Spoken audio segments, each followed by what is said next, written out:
ಬಿಜೆಪಿಯಲ್ಲಿ ರಾಜ್ಯಾಧ್ಯಕ್ಷ ಬಿ.ವೈ. ವಿಜೇಂದ್ರ ವಿರುದ್ಧವಾಗಿ ಅತೃಪ್ತ ನಾಯಕರ ದಂಗೆ ಮುಂದುವರೆದಿದೆ. ಬಿಜೆಪಿ ರಾಜ್ಯಾಧ್ಯಕ್ಷರ ವಿರುದ್ಧ ಬಸನಗೌಡ ಪಾಟೀಲ್ ಯತ್ನಾಳರು ಮತ್ತೆ ಸಿಡಿದಿದ್ದಾರೆ. ಇಲ್ಲಿ 23 ಜಿಲ್ಲಾಧ್ಯಕ್ಷರ ನೇಮಕ ವಿಚಾರಕ್ಕೆ ಸಂಬಂಧಪಟ್ಟಂತೆ ಭಿನ್ನರ ಅಸಮಾಧಾನ ಈ ಮೂಲಕ ಸ್ಫೋಟವಾಗ್ತಾ ಇದೆ. ಜಿಲ್ಲಾಧ್ಯಕ್ಷರ ನೇಮಕ ಆಗ್ತಾ ಇದ್ದಂತೆಯೇ ಮೊದಲು ಅಫಿಷಿಯಲಿ ಅನೌನ್ಸ್ ಆಗಿರಲಿಲ್ಲ. ಅಷ್ಟೊತ್ತಿಗಾಗಲೇ ಆ ಒಂದು ಹೆಸರುಗಳು ಆಚೆ ಬಂದು ದೊಡ್ಡ ರಾದ್ಧಾಂತಕ್ಕೆ ಕಾರಣವಾಗಿತ್ತು. ಆನಂತರದಲ್ಲಿ ಅಧಿಕೃತವಾಗಿಯೂ ಕೂಡ ಆ ಒಂದು ಪಟ್ಟಿ ಬಿಡುಗಡೆ ಆಯಿತು. ಕೆಲ ಬದಲಾವಣೆಗಳಾಗಿರಲಿ ಆಗಿಲ್ಲದೆ ಇರಲಿ, ಆದರೆ ಆ ಪಟ್ಟಿ ಅಧಿಕೃತವಾಗಿ ಬಿಡುಗಡೆ ಆಗುವಷ್ಟರಲ್ಲೇ ಯಾವೆಲ್ಲ ಡ್ಯಾಮೇಜ್ ಆಗಬೇಕಾಗಿತ್ತು ಆ ಡ್ಯಾಮೇಜ್ ಆಗಿ ಹೋಗಿತ್ತು.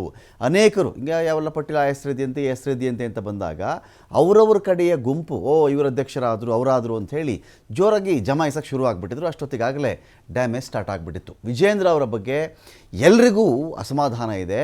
ಚೇಲಾಗಳಿಗೆ ಮಾತ್ರ ಬಹಳ ಸಮಾಧಾನ ಇದೆ. ಯಾರೆಲ್ಲ ವಿಜೇಂದ್ರ ಅವ್ರಿಗೆ ಜಿ ಹುಜೂರ್ ಅಂತಾರೋ ಎಸ್ ಬಾಸ್ ಅಂತಾರೋ ಅಂಥವ್ರಿಗೆ ಮಾತ್ರ ಸಮಾಧಾನ ಇರೋದು, ಬೇರೆಯವರು ಅವ್ರಿಗೆಲ್ಲ ಸಮಾಧಾನ ಇಲ್ಲ. ವಿಜೇಂದ್ರ ದುಡ್ಡಿದೆಯಲ್ಲ, ಅವ್ರ ದುಡ್ಡೇ ಆ ಥರ ಮಾತಾಡಿಸ್ತಾ ಇದೆ ಅವ್ರಿಗೆ ಅಂತ ಶಾಸಕ ಯತ್ನಾಳರು ಕಿಡಿಕಾರಿದ್ದಾರೆ. ವಿಜೇಂದ್ರಗೆ ಮಾಜಿ ಶಾಸಕ ಇದೇ ವೇಳೆಯಲ್ಲಿ ವಿಜೇಂದ್ರ ಅವರ ಬೆಂಬಲಕ್ಕೆ ನಿಂತ್ಕೊಂಡಿರೋದು ಹಾಸನದ ಮಾಜಿ ಶಾಸಕ ಪ್ರೀತಮ್ ಗೌಡ. ಸುಧಾಕರ್ಗೆ ಕೌಂಟರ್ ಕೊಟ್ಟಿರೋದು ಪ್ರೀತಮ್ ಗೌಡ. ಇಲ್ಲಿ ಬೇರೆಯವ್ರ ಬಗ್ಗೆ ಸುಧಾಕರ್ ಏನು ಬಿಚ್ಚಿಡೋದು ಬೇಡ. ಸುಧಾಕರ್ ಅವರು ಅದು ಬಿಚ್ಚಿಡ್ತೀನಿ ಇದು ಬಿಚ್ಚಿಡ್ತೀನಿ ಅಂತ ಹೇಳ್ತಾರಲ್ಲ, ಏನು ಬಿಚ್ಚಿಡುವಂಥ ಅವಶ್ಯಕತೆ ಇಲ್ಲ. ನೀವು ಮಾತಿನ ಶೈಲಿ ಬದಲಾಯಿಸ್ಕೊಂಬಿಡಿ.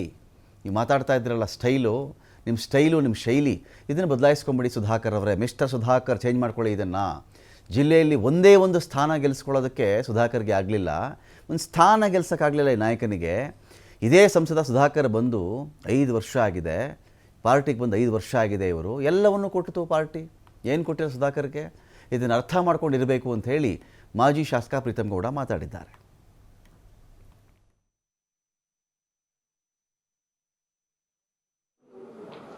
ಈ ಸಭೆಗ 2 ಹಂತದಲ್ಲಿ ಆಗ್ತದೆ.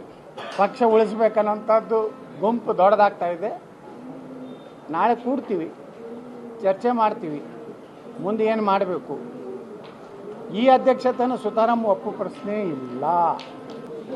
ಈಗ ಏನು ಯಾವುದೂ ನಾವು ಯಾರು ಆಗ್ಬೇಕು ಅಭ್ಯರ್ಥಿ ಅನ್ನೋದು ಫೈನಲ್ ಮಾಡಿಲ್ಲ. ನಮ್ಮ ಮನೆ ವಿಜಯಪುರದಲ್ಲಿ ಹೇಳಿದ್ದೇನು, ಎಲ್ಲರೂ ಕೂಡಿ ಒಂದು ಅಭ್ಯರ್ಥಿಯನ್ನು ಸೂಚನೆ ಮಾಡಿದ್ರೆ ಅವನ್ನ ನಾವು ಅಭ್ಯರ್ಥಿ ಮಾಡ್ತೀವಿ. ಸುಧಾಕರ್ ಅವರ ಮಾತುಗಳನ್ನ ಸೂಕ್ಷ್ಮವಾಗಿ ಗಮನಿಸಿ ರಾಜ್ಯದ ಪ್ರಮುಖರು ಅವ್ರಿಗೆ ಕರೆದಿ ಮಾತನಾಡುವಂತ ಅವಶ್ಯಕತೆ ಇದೆ ಅಂತ ನನಗನ್ಸಿದೆ. ವಿಜೇಂದ್ರ ಅವರು ಬಂದು ಪಕ್ಷ ಕಟ್ಟಲಿ ಅಂತೇಳಿ ಮಾತನಾಡೋದು ದುರಂಕಾರದ ಮಾತಿದೆಯಲ್ಲ, ಅದನ್ನ ನಿಲ್ಲಿಸಬೇಕು. ಯಡಿಯೂರಪ್ಪ ಸಾಹೇಬರು ನಮ್ಮ ನಾಯಕರು ಭಾರತೀಯ ಜನತಾ ಪಾರ್ಟಿಯನ್ನು ಕಟ್ಟಿರೋಂಥವ್ರು, ಅವ್ರ ಬಗ್ಗೆ ಮಾತನಾಡಬೇಕಾದ್ರಾಗ್ಲಿ, ವಿಜೇಂದ್ರ ಅವರು ಒಬ್ಬ ವ್ಯಕ್ತಿ ಅಲ್ಲ, ನಮ್ಮ ರಾಜ್ಯದ ಅಧ್ಯಕ್ಷರು. ಆ ಅಧ್ಯಕ್ಷ ಸ್ಥಾನಕ್ಕೆ ಗೌರವ ಕೊಟ್ಟು ಮಾತನಾಡೋ ಅಂಥದ್ದನ್ನ ಕಲಿಬೇಕು. ಅವರು ಅದು ಬಿಚ್ಚಿಡ್ತೀನಿ ಇದು ಬಿಚ್ಚಿಡ್ತೀನಿ ಅಂತೇಳಿ ಮಾತನಾಡೋದನ್ನ ಕಾರ್ಯಕರ್ತರು ಗಮನಿಸಿದ್ದಾರೆ. ಬೇರೆಯವ್ರದ್ದೇನು ಬಿಚ್ಚಿಡೋದು ಬೇಡ, ಇವ್ರದ್ದೇನಾದ್ರು ಬಿಚ್ಚಿದ್ರೆ ಅದನ್ನ ಮುಚ್ಕೊಬಿಟ್ರೆ ಸಾಕು. ಬೇರೆಯವ್ರ ಬಗ್ಗೆ ಯಾವುದನ್ನು ಬಿಚ್ಚಿಡೋದು ಬೇಡ. ಮತ್ತೆ ಏನು ಮಾತಿನ ಶೈಲಿ ಇದೆ ಅದನ್ನ ಮಿಸ್ಟರ್ ಸುಧಾಕರ್, ನೀವು ಡಾಕ್ಟರ್ ಸುಧಾಕರ್ ಇರ್ಬೋದು, ಗಂಭೀರವಾಗಿ ನಡ್ಕೊಂಡು ಪಕ್ಷದ ಚೌಕಟ್ಟಿನೊಳಗಿರ್ಬೇಕು ಅಂತ ಹೇಳಿ ನಾನು ಕಾರ್ಯಕರ್ತರ ಪರವಾಗಿ ಮನವಿ ಮಾಡ್ತೀನಿ. ಸುಧಾಕರ್ ಅವರ ಮಾತುಗಳನ್ನ ಸೂಕ್ಷ್ಮವಾಗಿ ಗಮನಿಸಿ